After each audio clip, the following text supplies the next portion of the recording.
Miser. I'm the Director of Services and Support for Kincaid IT, and I'm excited to be with you this morning as we take a look at how you can keep your data secure inside of Google Workspace.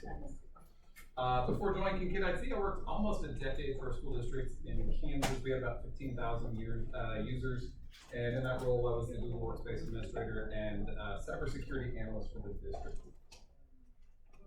If you're unfamiliar with us here at Kincaid IT, we exist to help you get the most out of your investment in Google Workspace. And so we offer professional development for both your educators as well as your IT team.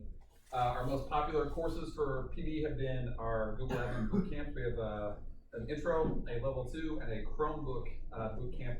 So if you're looking to learn more, maybe you have somebody on your team who's new to managing Google Workspace, that could be really useful. We also offer managed services, email migrations, and technical support. So if you just need a little extra help managing your Google Workspace domain, you might keep us in mind, as well as premium licenses in our own app that we developed, Admin Plus. Admin Plus gives you the ability to take control of any file inside of your domain, as well as some tools for managing your assets, ticketing, as well as workflows for those common or time-consuming tasks inside Google Workspace. So today, well, how about we start with the question, and we'll dive in with the objectives. Slides might be a little out of order. Let's start with this. So what's been your biggest cybersecurity challenge in 2023? What's been your biggest security challenge this year? Users?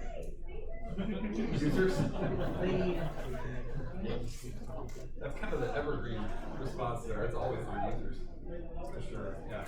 Training them not to touch things, train them again and not to click those things.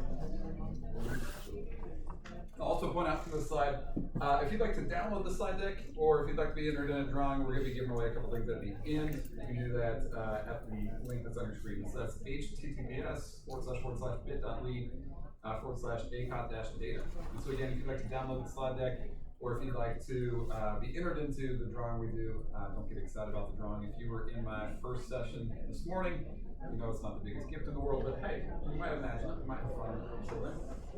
Again, if you want to download the slide deck, that's at bit.ly/acot-data. Again, that's bit.ly/acot-data. All right, so anybody have any other challenges besides users? I know that's usually the biggest one. That was our biggest one. All right. I can picture a couple names and faces from my own school district when we say users. Might be, repeat offenders. Anything else? Or have users been our biggest challenge? And only challenge?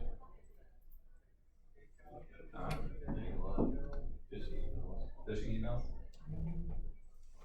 Do they have anything in common? Is there anything you're seeing with those, or is it just the kind of standard, hey, go buy gift cards for me? Yes, I got one of those yesterday. A lot of trying to spook, our director. Yeah, for sure. All right, so our second question is, do you have any big security goals, any projects you want to do when it comes to security in 2024? You think, gosh, if I had the money or I had the time, I want to do blank. The ADR solution next year. Okay. But not cool issues. Let's get that. What else?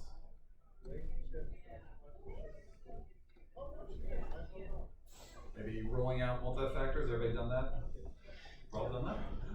Turn it on. That's when I forced it. Gotcha. Oh, you'll get pitchforks in your mail. So we force orders and they want to get the new one, Yeah, that's the best practice for sure. Like that is the one thing you can do to best prepare your domain against ransomware. Send that up. The other that I would recommend when it comes to that is setting up some policies and some rules when it comes to protecting your data. We're going to take a look at that here in a moment as well. And so again, our objectives today, we're going to take a look at some features. We'll start with some free features, so features available with any edition of Google Workspace for Education. So things like DLP rules, objectionable content rules inside of Gmail, and different ways that you can protect your data without a premium license. And then we'll wrap up the second half talking about some of those features included with Google Workspace for Education Plus or Google Workspace for Education Standard. Some of those premium features that can really go a long ways toward making managing security easy or just keeping your domain more secure. And so some of those might be encrypting data inside Google Workspace or context-aware access, lots of different things when it comes to protecting our security. But today we'll get started with data loss prevention rules, or DLP rules. So quick show of hands, give me a thumbs up if you have looked at DLP rules or set up DLP rules in the past. Couple? Okay. So I guess we'll start with that question that's on the screen. So what is a DLP rule or data loss prevention rule? And we'll get to that in one more second. I have one more question I want you to think about. That question is, what information or what data exists in your institution's Google Drive that you wouldn't want to fall in the hands of a bad actor? Again, what information exists in your Google Drive that you would not want to have access by someone else? Student PI. Student PII, yeah, that's a big one. Even your faculties. Faculty PII, payroll, yeah, parent information and payroll. Almost every time I pose this question, somebody says all of it. Yeah, that's true. We wouldn't want any of it accessed. But as we start thinking about all that information that exists in our drives, we covered a lot of it. It's that financial data, personally identifiable information, social security numbers like that. You know, it might be privileged or secret conversations, secret's bad, but private conversations conducted in executive session and board meetings, or you know, employee evaluations, all sorts of data that we wouldn't want to fall into the hands of an attacker. And like I shared in our first session this morning, one of the more concerning trends when it comes to ransomware and malicious actors accessing our data is that there's been a shift over the last year or so where these attackers are publishing our most sensitive content online more and more frequently. And some of that content might be, again, that could be student disciplinary issues, that could be STED data. School district in Minneapolis had all their sexual assault cases and things that were in the counseling office get accessed and then posted online. So just all sorts of data that we really need to do the best we can to make sure it stays in our hands. And so that brings us to DLP or data loss prevention rules. DLP rules help you create policies that can restrict the information that your users can share. And so as we think through DLP rules, we can set up alerts just so we can monitor what's being shared in our domain or what's actually in the files in our domain. We can also put some teeth to those rules, so maybe we just warn our users, hey, this document you're looking to share, it contains sensitive information or it contains a social security number or something like that. That way they get warned before they share it. Or we go all the way to just blocking them. And when we block them, it's going to prevent them from using that file to be shared inside of Google Drive through a Gmail message, even uploaded and posted in another organization's Google form. And so, again, lots of things we can do with DLP. For us, going back to my time when I worked for a school district, we were alerted to our most expensive data breach because of DLP rules. If we go back in time about 5 years, our domain migrated from Outlook to Gmail. And as a part of that, we provided training through a million different options, right? We had videos online, we had written guides, we sent emails, we sent, I think, a newsletter home. I think we had something in the city paper. They could even have coffee with me one-on-one. They could book coffee with me one-on-one at coffee shops downtown every summer so they can learn about Google. But inadvertently, and of course, we missed one user. And that user, when we made the change, thought that her email address changed. And so her email address would have been something like user@kincaid.school. And she thought when we moved to Gmail, her email changed to user@gmail.com.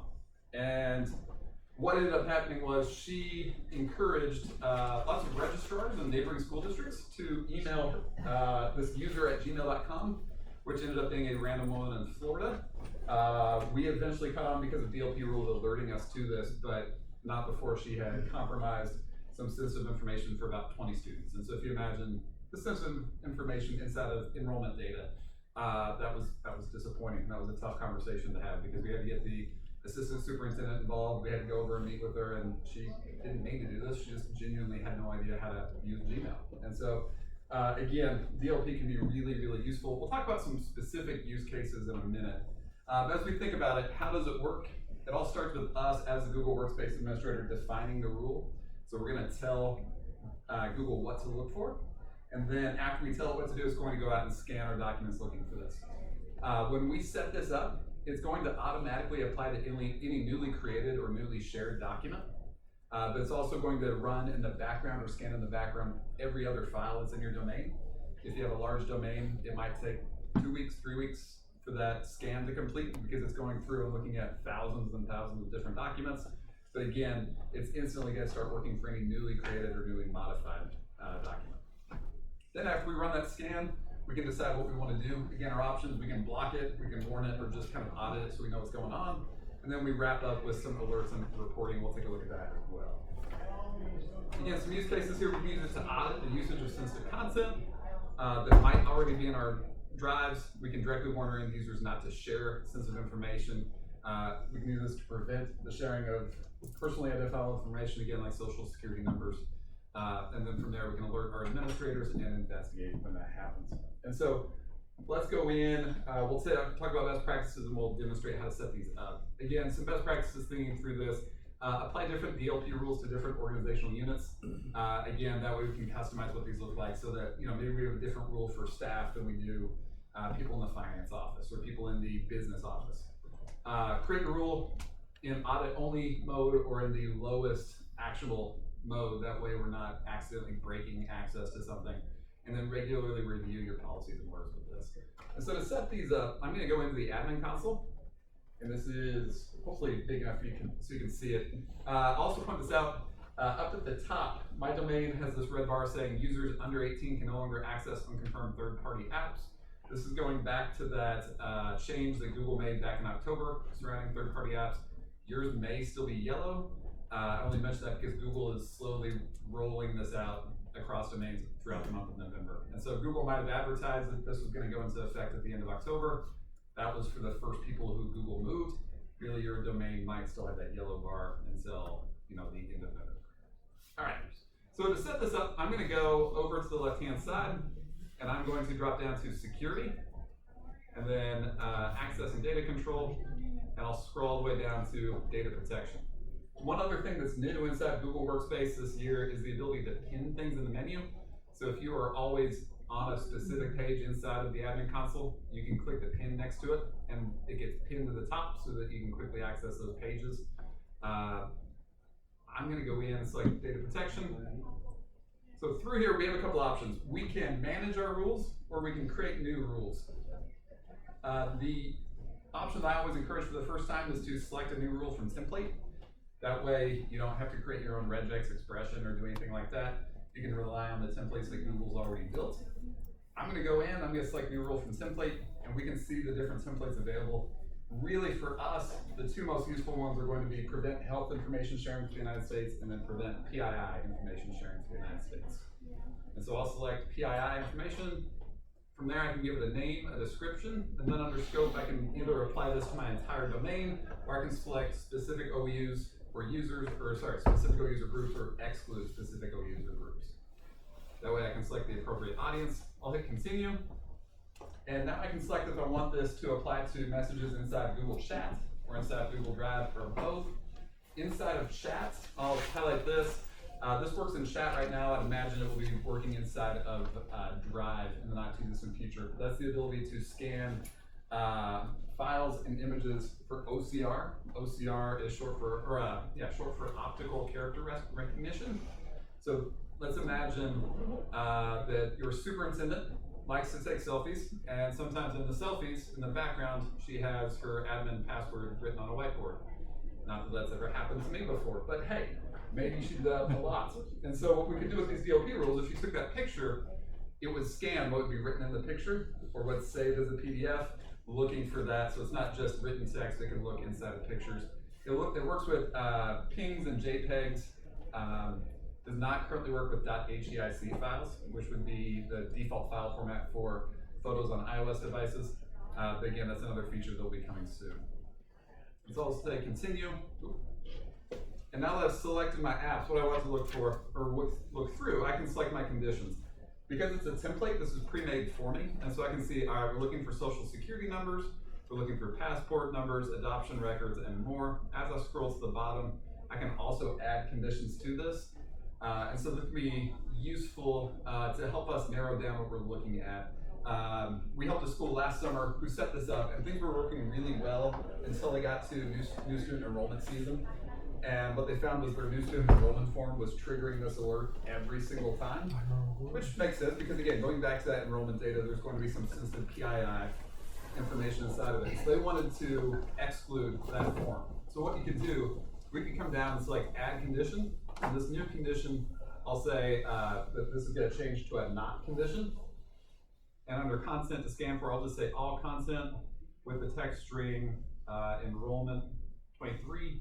Now, if I hide enrollment 23 in any of those files, it's going to be exempted from this DLP scan. I'll continue on and say continue. And now I can decide my actions for this rule, where I can block the message, or warn the message or audit it inside of Google Chats. I can also drop down and configure what it does in Drive, where I can block, warn, disable sharing, or apply Drive labels down at the bottom. And then down at the bottom with alerting, I can change the threshold as well as send these alerts to a specific person or the alert setting. And so if I wanted to send this to my security email, I could say, you know what, send this, and then instead of all super administrators, maybe I want to send it to security at Kincaid IT. That way it's going to go to my security domain or security email. I'll say continue, I can review it, and then create, and now my rules are in effect. I'll hit discard and slide back. As we think about DLP, we just demonstrated how we can set this up in Drive. A couple of things to point out as we look at this. Again, it's going to scan files and content inside Google Drive. We can leverage these pre-built templates as well as reusable content detectors, or we can make up our own keyword search or regex expression that we're looking for. We can also do an extended match count, so maybe I only want to find documents that have 5 or more PII or cases of PII inside of it. I can do that. All right. Actions again with Drive, setting alert and notification rules, blocking, warning, changing the file sharing options when it comes to sharing or downloading, and then applying Drive labels. We'll get Drive labels in a sec. Again, some suggested DLP rules. So as we start thinking about this, I'd encourage you to have multiple DLP rules for your organization. So maybe we start one with the staff, where we are restrictive in what they're allowed to share outside of the domain when it comes to PII or sensitive data. Maybe we get even more restrictive with our students. But then we think about our business office or maybe our HR office. And if you imagine the documents that they're going to be working with day in, day out, they probably have a lot of sensitive information inside of them. So maybe we just warn them and tell them, hey, this document you're looking to share has sensitive information, instead of blocking it outright. And then lastly, we can also use this for special circumstances as they come up. So we were talking with a school a couple weeks ago who set these up for their BYOD Wi-Fi network. They didn't want students to have access to the BYOD network. What they did was they put the password for BYOD in a custom rule in DLP. That way, as these students tried to share the password for the guest Wi-Fi, they'd get alerted to it and they could go in and delete it instantly.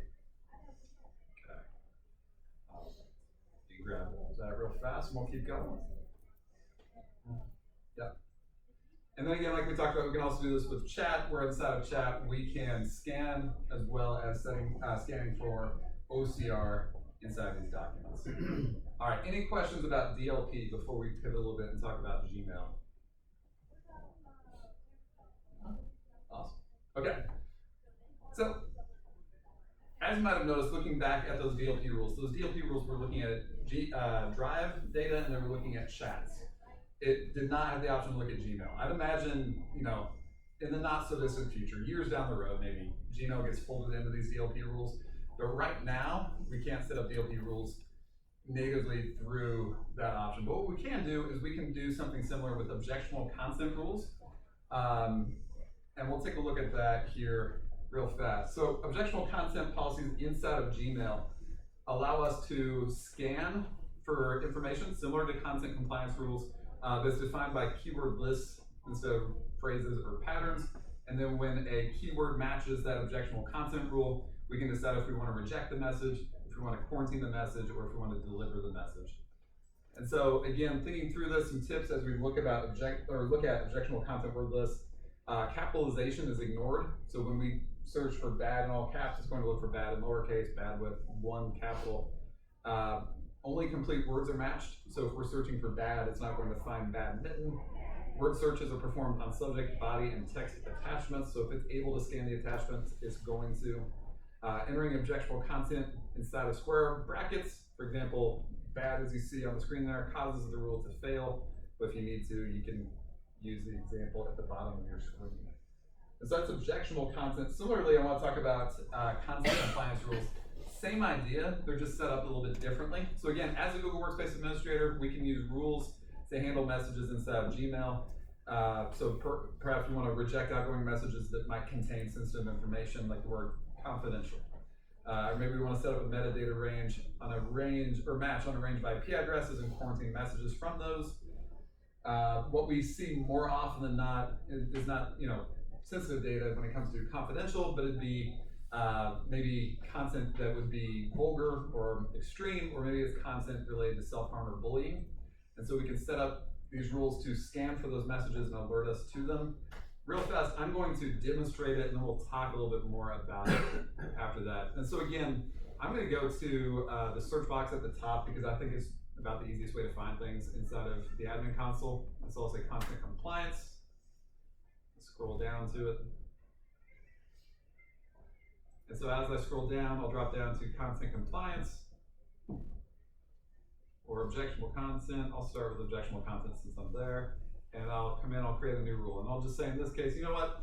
I'm looking for content leaving our domain that looks like, actually here, let me come back. Instead of that, let's do content compliance and we'll look for PII. And so we'll say PII scanning. And for this, we want this only to affect messages leaving our domain. If somebody wants to send us social security numbers, in this case, we're going to ignore that. So we'll say, in this case, it's going to be messages that are outbound, so leaving our domain, as well as messages that we're sending internally.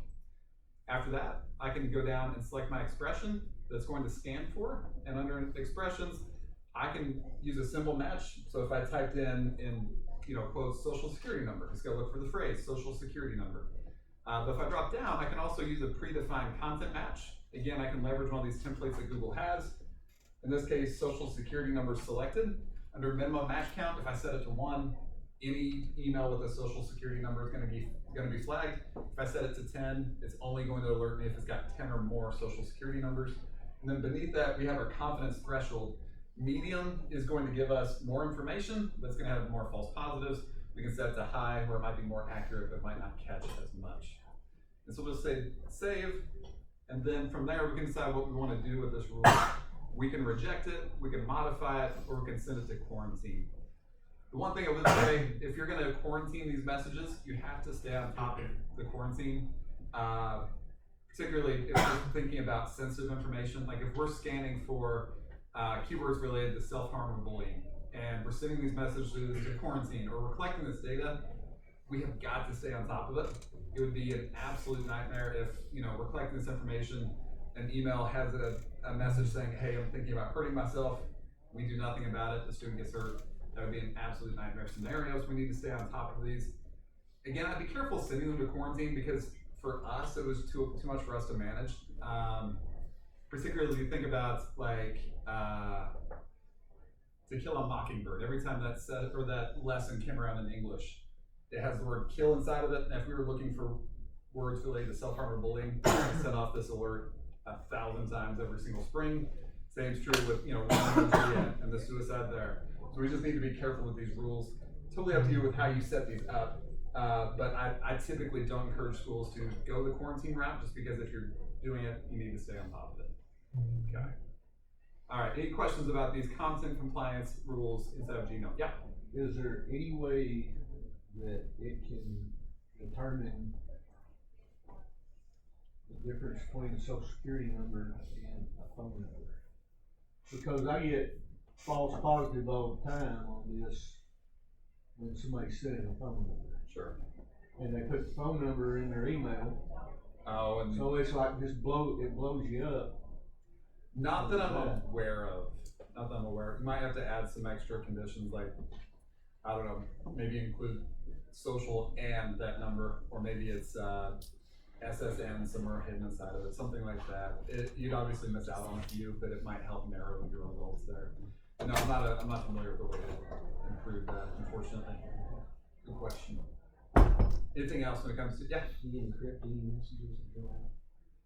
We'll actually get to that here later in our discussion. We're going to talk about encryption of emails as well as other data inside Google Workspace. So good question. Yeah, we'll get to that here in just a sec.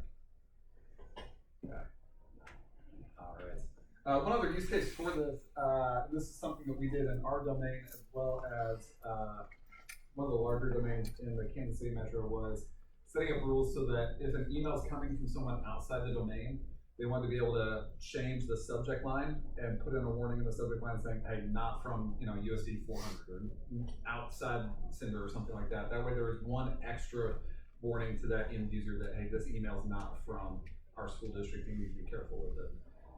And so if you want to set that up again, that'd be under content compliance, and then you would modify the message by just adding a little bit to the subject line. You can do that through those content compliance rules as well.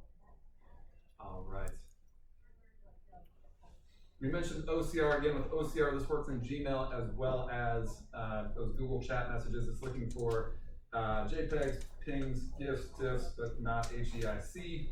OCR doesn't scan images embedded in attached files. So if we put an image in a Word file, it's not going to scan that image in a Word file. All right, so let's pivot a little bit. We're going to talk about some features inside of Google Workspace for Education Plus that can further enhance your security when it comes to data protection in your domain. And we'll start with data classification in Google Drive. What's nice about this is we can create tags or labels that show up at the top of our Google Docs. So as we look at this, you can see some examples where we've got restricted, confidential, internal, or maybe we create our own. We could also say, hey, it contains sensitive information, or maybe we create another for all the documents that have been reviewed by our communications department and they're ready for release, where we would say, hey, publicly accessible. That way we can use these labels. A couple things I'll point out with these labels. One, we can apply them manually, which seems like a nightmare inside of our Google Workspace domain. When you start thinking about all those different files, the thousands and thousands of files that exist in our domain. And so we can use the Google Drive to apply them manually. We can also use an API for this, or the easiest way to set these up is to tie them into those DLP rules we talked about a couple moments ago. That way when the DLP rule finds something sensitive, it can automatically apply this label at the top. That way we don't have to worry about manually putting warnings on all of our documents. We can let those DLP rules do it for us. Okay. And like I said, we can do that with the automating of that classification with DLP rules. Feature works with Google Drive files and uses Drive labels. To set this up, I'm just gonna go back into security here, and I'll drop down to data classification. And then all we have to do, as I open up data classification here for Google Drive, I can edit my selections and edit what's out there, and I can create new labels as well. So maybe I want to create one for our communications department. Maybe I want to create one that warns people this contains sensitive information. Whatever I want to do, I can create these labels here, and I can customize the color of the text. And then once it's done, I would then go into DLP and tell that rule, hey, apply this label that exists. All right. A couple other things I'll mention here. We can also use target audiences inside Google Drive. Has anybody seen target audiences before? Yeah. Do you use them in your domain? No. Okay, so with target audiences, we can create sharing suggestions for our documents inside Google Workspace. So what we see here, typically when we go to share something, or your users go to share something, they see restricted, then they would see anyone in our domain, and then they would see anyone with a link. What we can do with target audiences is we can create sharing suggestions for them so that it's easier for them to share with the appropriate people. And then secondly, we're more secure because they're no longer publishing our documents to anyone online with a link. It's only going to be the people who actually need access.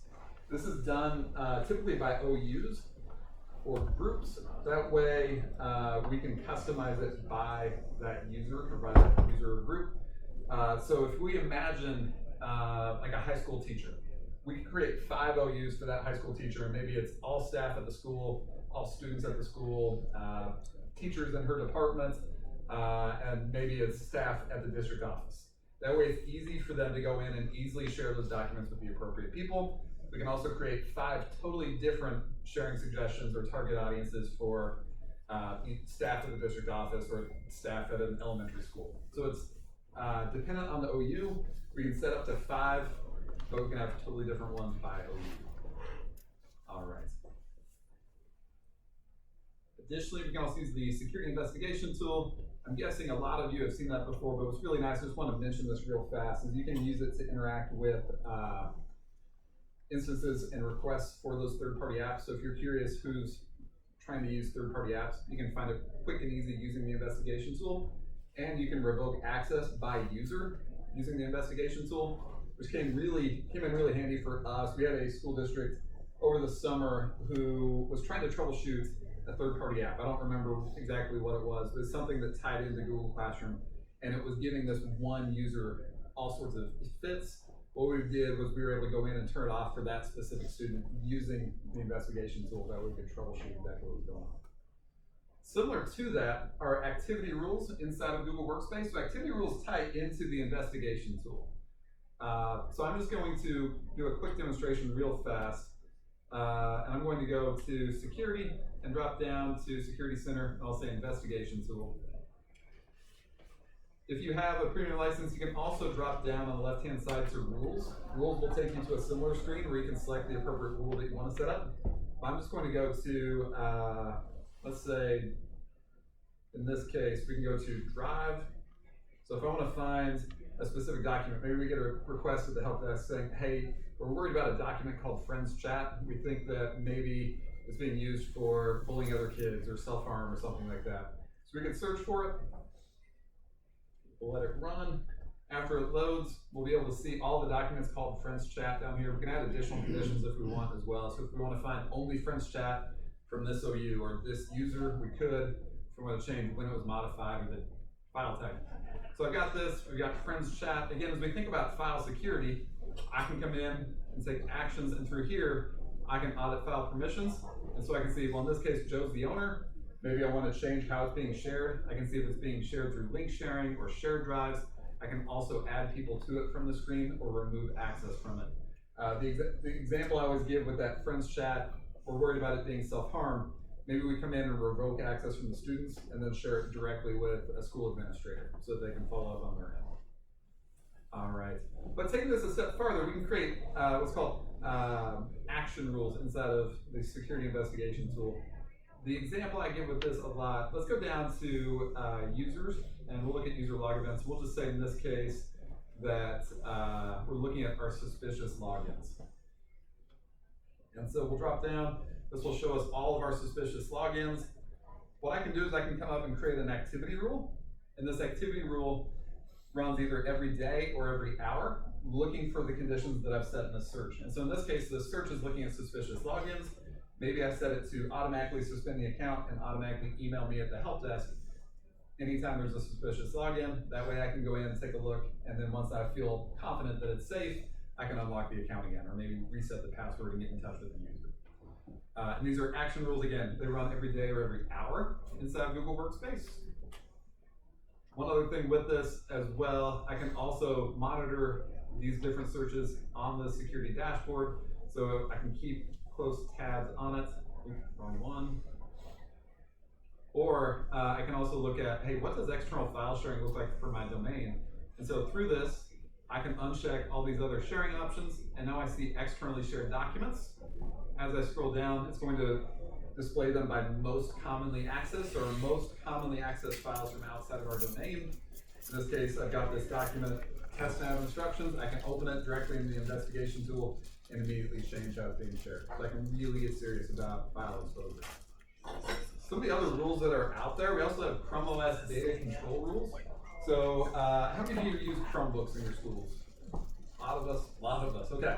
So what we can do with Chrome OS data control rules is we can create rules that maybe they have privacy screens. We can have it automatically turn on the privacy screen if it detects PII. We can also change how things are being shared inside of it. The example that we'll go through today, as I come down and look at rules, let's say maybe we want to create a rule that prevents our students from copying and pasting data outside of ChatGPT or Google Bard. That way they can't take that artificial intelligence created documents and copy it into their student work. So what I can do, I'll go to create a rule and I'll drop down to Chrome action. And I'll just call this ChatGPT. Students. I can give it a description, and then I can decide who I want to be applied to. In this case, maybe I'll select a specific OU. I'm going to just apply it to everybody right now, though. I'll say continue. And so now I've got content search. source. Does anybody know the IP address of, or not the IP address, the domain for ChatGPT? I don't know off the top of my head. Like OpenAI, Open.ai. Open, yeah. I'll type one of those, we'll get close.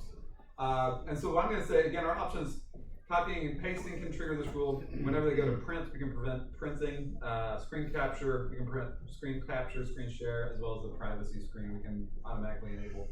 But for this, we'll say user copies and paste content. And our source, what do we say, OpenAI? Yeah, Open.ai. Open.ai. And then for our destination, we'll specify that in this case it's gonna be URL. And I'm going to say google.com in this case. It's also not gonna like this, I don't think, when I go to do this. I think it has to be a full domain typically with the HTTPS and everything in front of it. But we also have some options where, you know, maybe we want to allow specific services inside of Google Workspace and block it with others. We could say, you know what, when we look at blocking, we'll block slides.google.com and sheets.google.com and docs. And then they could still paste into other things. Maybe they want to paste into an email or something like that. So we've got the rule, and now I can decide what I want to do. I've got user copies and paste content. I can have it report it to me. I can have it warn me. I can have it block it, or I can allow it. Again, I would encourage you to set it to either allow or report the first time you run it, so you don't accidentally break access to something. All right, and so again, that's Chrome OS data control rules. Again, preventing our users from being able to copy and paste things. Maybe it's from Wikipedia, maybe it's from ChatGPT. The remaining rule that we haven't touched on yet is trust rules for drive sharing. And with trust rules for drive sharing, this security feature allows us to set up fine-grained rules when it comes to who our users can share documents with inside of Google Drive. So if we imagine we get a call at the help desk from maybe it's a counselor or a school administrator saying, hey, this student has been misbehaving through Google Drive. They've been sending inappropriate messages and content to the student next to them. They're not supposed to have any content or any ability to communicate with the student next to them. How do we set up these walls so that student A can't send documents to student B? Well, right now, inside Google Drive, it gets to be kind of tough. We'd have to maybe look at moving them to different OUs, be a nightmare. With trust rules for drive sharing, we can set up specific restrictions for these users so that, you know, maybe based on that IEP, we block that student from being able to share content with anyone unless it's their parents or the teacher. Again, it adds all sorts of functionality to this. You can also specify by domains if you don't want folks to be able to share with other specific domains, other specific OUs or emails. You can do that as well, and that's trust rules for drive sharing. All right, any questions about all these rules before we pivot a little bit and talk about data encryption and data security? No? Awesome. All right, so we've got a few more to go through, and then we'll go to lunch. And so, as we think about encrypting data in Google Workspace, Google in the last year released the ability to use client-side encryption for data inside Google Workspace. This is on top of data encryption that's already there inside Google Workspace. So data is always encrypted at rest and in transit inside of Google services. This adds an extra layer of security. As we think about this, it offers the ability for us to add client-side encryption for Google Drive, so files in Drive, messages in Gmail, Google Calendar, and Google Meet. So we have this extra security. There are some limitations I'll point out to this though. As we think about this, it's going to encrypt everything before it ever gets to Google Workspace. And so some of those features inside Google Docs, for example, or inside of Gmail, may not be able to interact with that document because it's being encrypted before it ever gets to Google. And so what I mean by that is like spell checking or DLP or some of these other features are going to be limited because Google can't scan that document because it's already encrypted. On top of that, you also have to have a third-party security key provider to go with this to encrypt it for you. That's an additional fee that goes with that. And so I'm drawing a blank on some of the big CSE providers that are out there. But if it's something you're interested in, know that it's available with Google Workspace for Education Plus or Standard. We've helped a few school districts with this. Typically what we see is, again, folks in the health office, business office, somebody like that who has access frequently to some of these sensitive files. And that keeps everything encrypted, even going between other than Google endpoint, where you're sending it. It'd be encrypted in transit, at rest, as well as on the client side, so on the user side. Yep. You may just have to have a password to crack it. Yeah, when you send it, it'd have the appropriate instructions, and you'd find a way to get that done. Yep. Good question. All right. That brings me to context-aware access. This is one of my favorite features that's out there. With this, we talked about this briefly in my first session, but with context-aware access, we can set up granular login policies for our apps as well as for our users. And so, for example, like the graphic on your screen, maybe you want to prevent logins into student accounts from overseas. We could set that up with geolocation blocks and context-aware access. We could also do that with, hey, you know what? No one's ever going to sign into the admin console from outside the United States. Maybe we want to set up restrictions for that. Again, that's a policy we can do with context-aware access. It takes a look at geolocation, IP address, IP range, device security, and a few other features there. That way, we can set up the appropriate security settings here. And again, because it looks at IP address, we can have it block some of those IP addresses that have been giving us fits in the past, and just say, hey, you know what? All activity from this IP, block it outright, or block their ability to connect to Drive and Gmail. The example that I've given, I apologize if you heard this in the first hour, but our director of HR called me one time and wanted to block our part-time staff from being able to access Gmail from home. The thinking being, if they're using that at home, it's probably something we need to reimburse them for. They're accessing company email. We probably need to pay them for that. The limitations we ran into, we didn't have a way to track the time they were investing in that, and we didn't have any money to reimburse them with. That was probably the biggest deciding factor, like everything else inside of a K-12 institution. So he wanted us to just block all part-time staff from being able to access Gmail from home. We didn't have context-aware access, so we couldn't have done it. With this, we can, now that context-aware access is a feature. So we could say, all right, if anyone from this specific part-time OU staff tries to connect from outside of our in-district IP range, then we're going to block the connection into Gmail. And again, we can say all Google Workspace apps or specific apps, whatever we need to do. Google also released some new features with this when it comes to third-party app access, so we can control data going into these third-party apps with context-aware access. And Google also, just in the last month, released a new monitoring feature for this, so we can really appreciate how this is being used, as well as understand the implications for this before we put any teeth to these actions, so we don't accidentally lock people out. Okay. This is just under Education Plus, correct? Yep. One other feature with that when it comes to data security is the security sandbox. So over 90% of cyber attacks begin with a phishing email. The security sandbox is a feature inside of Google Workspace for Education Plus or Standard that scans all incoming email looking for malicious attachments. So those attachments could be ransomware, malware, zero-day threats, other threats. Google takes that attachment, takes it into a sandbox environment, and opens it to see what's there. If Google finds that it's malicious, it's going to intercept that email from being delivered to your end user without you ever having to do anything. The limitation with this one is that, well, actually, I'll just demonstrate this as we go in, but the limitation is it's going to delay message delivery by a couple minutes, which again, in the scheme of things, isn't a big deal. But if you imagine two teachers collaborating in a classroom after school, one tries to email something to the person sitting next to them. If it's a 3-minute delay, you might get a phone call to the help desk asking, hey, where's my email? Well, it's just delayed. It's gonna be there in a second. It's delayed because Google's scanning everything in that email, trying to find a malicious payload. As we go in, I'm gonna say sandbox. I'll drop down. And so with this, we can either use the security sandbox out of the box as it is. It's gonna scan all incoming messages, or we can drop down and configure some custom rules. And so maybe we only want this to scan for messages coming in from outside the domain. That way it doesn't affect those teacher-to-teacher emails like I talked about a moment ago. The one thing I'll point out though is if we set up these rules, any rules we create will take precedence over this top option, the security sandbox. Okay, wrapping up, I want to talk real briefly about the different editions that are out there. So all of us got started with the free Google Workspace for Education Fundamentals plan. That's this option on the far left. As we work our way across, Google offers the Teaching and Learning Upgrade, which offers tools for Google Classroom, as well as some tools inside Google Meet that bring it on par with like a Zoom or a WebEx with breakout rooms and recordings and things like that. The two we talked about today were Google Workspace for Education Standard, which is pretty much only the security features, as well as Google Workspace for Education Plus, which combines everything and then some additional features as well. All right, what questions do you have about data security?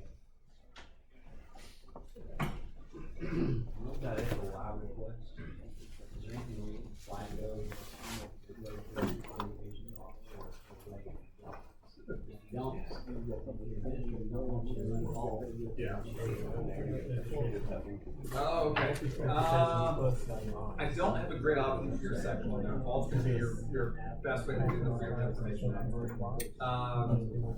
For me, what I ended up doing, there's a company called Goldfinch that handles e-discovery, and you can take that export from Vault and it compiles it into a nice PDF report. You can redact information. That way, if there's sensitive information, you just get drop black boxes across it. It's really, really cost effective. What was the name of that again? Goldfinch. Yeah, Goldfinch. It was powerful enough that I ended up paying for it out of my own pocket. We had to do the same thing. So I don't get paid for that. We might keep that in mind. Your first question. yeah, you said something about flagging it. Yeah, you might do like content compliance rule scanning for that, and then if it's FOIA or whatever, you could have it automatically route it to the right person if it's from outside your domain. So that way, it's coming from outside the domain, it's not going to